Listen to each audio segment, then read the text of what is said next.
అందరికీ శుభోదయం. మరొక మంచి lunch box recipe garlic rice with paneer curry. First garlic rice చూద్దాము. దానికోసం పీల్ చేసిన గార్లిక్ ఒక కప్పు తీసుకొని 2 మిర్చి, మీ స్పైసీ ఎక్కువ కావాలంటే గనక ఎక్కువ కూడా మిర్చి కూడా వేసుకోవచ్చు. ఇలా సన్నగా ఫైన్‌గా చాప్ చేసుకోవాలి. ఈ గార్లిక్ ముందు రోజు నైటే గనక పీల్ చేసి పెట్టుకుంటే చాలా ఫాస్ట్‌గా అయిపోతుంది కుకింగు. ఇలా ఫైన్‌గా చాప్ చేసేసుకొని, మిర్చి కూడా సన్నగా కట్ చేసుకోవాలి. కొంచెం కరివేపాకు, హాఫ్ లెమను, ఇది ఇద్దరికి చేస్తున్నాను కాబట్టి హాఫ్ లెమన్ సరిపోతుంది. కుక్ చేసుకున్న రైస్ కూడా చల్లార్చుకోవాలి. నెక్స్ట్ స్టవ్ మీద బాండీ పెట్టుకొని ఆయిల్ కొంచెం, గీ కొంచెం, ఇది గీ ఎక్కువ ఆయిల్ తక్కువ వేయండి బాగుంటుంది. ఎండుమిరపకాయలు మీకు కావాల్సినంతగా వేసుకోవచ్చు. ఇది 2-3 వరకే వేసుకోవచ్చు. నెక్స్ట్ అయితే కొంచెం జీలకర్ర, కొంచెం కొంచెం ఆవాలు, ఎక్కువ జీలకర్ర, కొంచెం ఆవాలు, కొంచెం పసుపు, పసుపు కూడా చాలా కొంచెం వేయాలి. ఇది వేసిన తర్వాత అన్నీ ఫ్రై అయిన తర్వాత అయితే కట్ చేసి పెట్టుకున్న కరివేపాకు, గార్లిక్, మిర్చి ఇవన్నీ కూడా వేసేసుకోవాలి. వేసుకొని బాగా ఫ్రై అవ్వాలి. కొంచెం ఫ్రై అవ్వడానికి అయితే టైం పడుతుంది. ఒక 5-6 మినిట్స్ అయితే పడుతుంది. ఇవి కొంచెం బాగా కలర్ కూడా చేంజ్ అవ్వాలి. ఇలా కలర్ చేంజ్ అయిన తర్వాత అయితే ఉడికించుకున్న రైస్ ఉంటుంది కదండి, ఆ రైస్‌ని కూడా ఇందులో వేసేసుకొని తగినంత ఉప్పు, పెప్పర్ మీకు టేస్ట్ బాగుంది అనుకుంటే గనక ఇష్టం ఉంటే వేసుకోండి. లేదంటే స్కిప్ చేయొచ్చు. నాకైతే నచ్చుతుంది. ఈ వెదర్ చేంజ్ అవుతున్న టైంలో వేసుకుంటే టేస్ట్ అయితే బాగుంటుంది. గొంతుకు కూడా చాలా రిలాక్స్డ్‌గా ఉంటుంది. అంతా కలిపేసేసి కొంచెం వేడెక్కిన తర్వాత హాఫ్ లెమన్ స్క్వీజ్ చేసుకొని అంతా కలిపేసేసి సర్వ్ చేసుకోవటమే.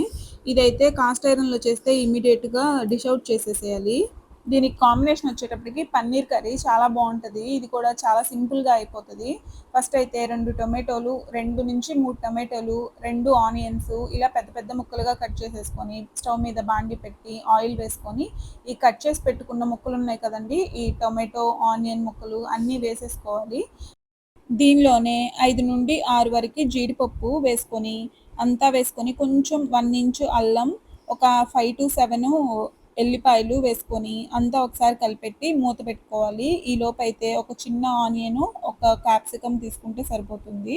ఈ సన్నగా కట్ చేసుకోవాలి. ఆనియను, క్యాప్సికమ్ అయితే ఈ 2 సన్నగా కట్ చేసుకోవాలి. ఇష్టం ఉంటే క్యారెట్ కూడా వేసుకోవచ్చు. నాకైతే టైం లేదు, అందుకోసమని ఇవి ఇంతవరకే వేస్తున్నాను. ఇవన్నీ కట్ చేసి పెట్టుకొని ఈ లోపైతే ఇవి కూడా కొంచెం ఫ్రై అయినాయి. ఆనియన్స్ పింక్ కలర్లోకి, టొమాటోస్ పీల్ ఆఫ్ అయితే సరిపోతుంది. ఈ స్టేజ్లో స్టవ్ ఆఫ్ చేసి ఆ ముక్కల్ని మిక్సీ జార్లో వేసుకొని ఫైన్ పేస్ట్ చేసుకొని అదే బాండీలో కొంచెం ఆయిల్ వేసుకొని జీలకర్ర, పసుపు వేసుకోవాలి. ఇవన్నీ వేసిన తర్వాత కట్ చేసి పెట్టుకున్న ఆనియన్ ఉంది కదండి, అది కూడా వేసుకొని ఫ్రై చేసుకోవాలి. ఇది ఫ్రై అవ్వటానికి ఒక 2-3 మినిట్స్ అయితే టైం పడుతుంది. ఇది ఈ స్టేజ్ వచ్చిన తర్వాత, ఈ కలర్లోకి వచ్చిన తర్వాత అయితే కట్ చేసి పెట్టుకున్న క్యాప్సికమ్ కూడా వేసుకోవాలి.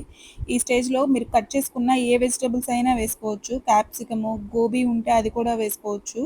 ఈ రెండిట్లో ఏదైనా వేసుకొని ఇలా ఫ్రై చేసుకొని రుచికి సరిపడినంత సాల్ట్ వేసుకుంటే త్వరగా మగ్గిపోతాయి.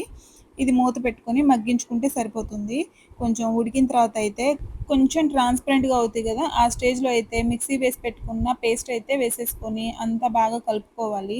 కొంచెం వాటర్ వేసుకొని కూడా కలిపేసేసుకోవచ్చు. ఇలా మూత పెట్టేసేస్తే అంతా కొంచెం మగ్గుతుంది. ఇలా ఆయిల్ సపరేట్ అవుతుంది కదా, ఆ స్టేజ్లో అయితే రుచికి సరిపడినంత కారం వేసుకొని అంతా బాగా కలిపేసుకోవాలి. ఇది అంతా కలిపేసిన తర్వాత అయితే కొంచెం వాటర్ వేసుకొని బాగా కలుపుకోవాలి. ఎందుకంటే జీడిపప్పు వేస్తాం కాబట్టి ఊరికే తిక్కుగా అయిపోతుంది. మూత పెట్టుకొని మరి కొంచెం సేపు మగ్గించుకోవాలి. ఈలోపైతే పన్నీర్ క్యూబ్స్ కట్ చేసుకున్నాం. ఇలా చిన్న చిన్న ముక్కలు మీకు ఇష్టం వచ్చిన సైజులో కట్ చేసేసుకోవచ్చు. మీన్‌వైల్ ఇది కూడా ఉడికిపోయింది. ఈ కట్ చేసి పెట్టుకున్న పన్నీర్ ముక్కలు కూడా వేసేసుకొని మరి కొంచెం సేపు ఉడికించుకోవాలి. మూత పెట్టేసేసి ఇలా ఉడుకుతున్న స్టేజ్లో అయితే కసూరి మేతి వేసుకోవాలి. ఈ కసూరి మేతి అయితే కంపల్సరీ మ్యాక్సిమం వేయడానికి అయితే ట్రై చేయండి. టేస్ట్ బాగుంటుంది. మరి కొంచెం సేపు ఉడికించుకున్న తర్వాత అయితే ఇలా పాల మీద మేగడ కానీ, ఫ్రెష్ క్రీమ్ ఉంటే ఫ్రెష్ క్రీమ్ అయినా వేసుకోవచ్చు. నేను పాల మీద మేగడ వేశాను. ఇలా ఇది రెండిటి కాంబినేషన్ అయితే చాలా బాగుంటుంది. నచ్చితే కనుక తప్పకుండా ట్రై చేసి ఎలా వచ్చిందో కమెంట్ చేయండి. నచ్చితే like, share and subscribe to my channel. Bye. మరొక మంచి రెసిపీతో మళ్ళీ